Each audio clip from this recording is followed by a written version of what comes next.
Welcome to Tailgate Topics and Tips. I'm Spencer McDonald.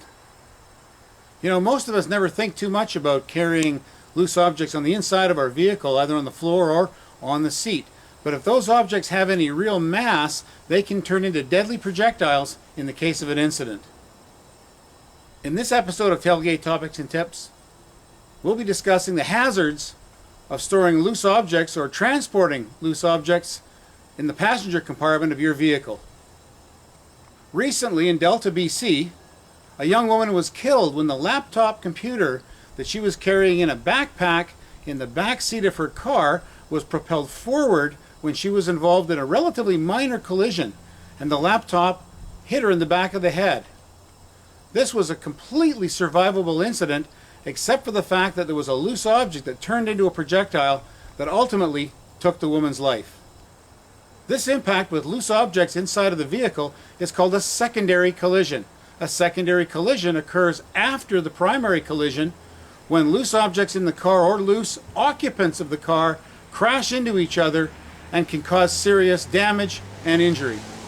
A 16-month-old Illinois boy was killed when the television that was being carried in the back of the car came forward and hit him in the head. His mother and 11-year-old sister were treated for minor injuries, but because the young boy was in the path of the television set, he was transported to Children's Hospital and later died in that hospital. If the television had not been carried in the back seat, this tragic incident would have never happened. There are all sorts of different types of objects that can become projectiles and cause secondary collisions in the case of an incident.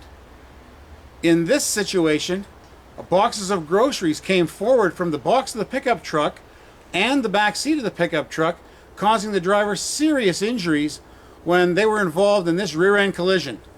You know, we're getting pretty good at wearing seatbelts in Canada and the US, with compliance rates of 80% plus in the US and over 90% across Canada. But there are still those that choose not to wear seatbelts. In the case of an incident, when you're not seatbelted in place, you move around inside the vehicle and can have significant injuries as a result of your collision with other parts of the vehicle. But besides that, you can crash into other occupants of the vehicle and cause some serious injuries. Always wear your seatbelt. This will prevent that secondary collision that we're talking about. When you're involved in an incident, particularly a rear-end collision where your vehicle stops abruptly, everything in the vehicle that's loose continues to move at the speed of the vehicle. So that means that anything in that vehicle that has any kind of weight or mass at all flies forward at tremendous velocity, can cause serious injuries. So what can we do to minimize the risk of this secondary collision in case of an incident? Our best defense is to remove all loose objects from the inside of the passenger compartment of the vehicle. Place them in the cargo area if it's a pickup truck, or somewhere in the cargo area of an SUV, securely tied down so they don't move around in the case of a crash. If this isn't possible or it's extremely impractical, then those objects should be placed as low as possible up against the seat back on the floor if possible. Keep anything that's heavy outside of the passenger compartment. Smaller items that could get lost on the floor or under a seat can be put inside the glove box or the console of the vehicle if a console is available. So next time when you're out in your vehicle, think about where you're stowing your gear. Think about whether or not it's going to be safely contained in the case of an incident.